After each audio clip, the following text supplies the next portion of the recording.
It's official. Utah has a hockey team. But the big question is, what's the name gonna be? Let's go, Mammoth! And for many fans, the right answer is the Mammoth.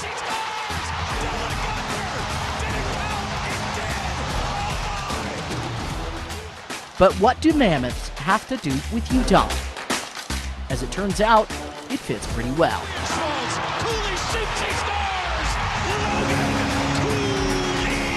So you want the Utah Hockey Club to be renamed the Mammoth. Well, we traveled down to eastern Utah to figure out why that actually makes a lot of sense. The USU Eastern Prehistoric Museum houses treasures from finds all across the state. Dinosaurs and relics of past civilizations showcase our history. But the crowning jewel is this. We have the Huntington Mammoth. It was found up Huntington Canyon in 1988. It was actually one of the most important mammoths known at that time and even still today. And if it's mammoths you want to know about, paleontologist Dr. Josh Lively is your guy. He probably would have weighed about 10 tons. So much larger than a modern elephant, much larger than a woolly mammoth as well. This is what's called a Columbian mammoth, much bigger than a woolly mammoth. And in terms of Utah, mammoth fossils have kind of been found all over the state. But this one is special. This was found at 9,000 feet in elevation, much higher than any other mammoth previously. It's not even really fossilized. So when you look at the actual bones of this mammoth, they're actually the same composition for the most part that they were when the animal was living. Being so well preserved that scientists were even able to extract DNA, which actually rewrote the book on mammoths. One of the pieces of the puzzle that we learned from that study was that Columbian mammoths actually interbred with woolly mammoths, a totally separate species. There were even arrows and spears discovered at the same site, proving the first Utahns were interacting with these mammoths. And while the one in the museum is a cast, the real thing, so yeah, the cool stuff, mammoth and otherwise,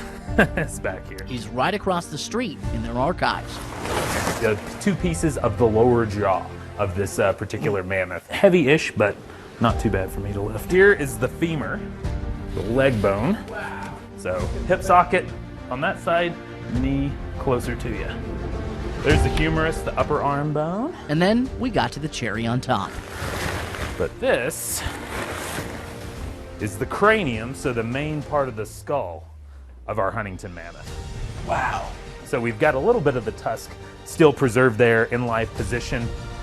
To see the real thing in person is a sight like no other, especially knowing how old it is. The carbon date on this particular animal is about 13,000 years old. With all these bones recovered, on top of rewriting what we knew about mammoths, it was largely complete. Which has allowed folks that make casts of mammoths, gave them an opportunity to cast more of a single individual and then reproduce those casts for other museums.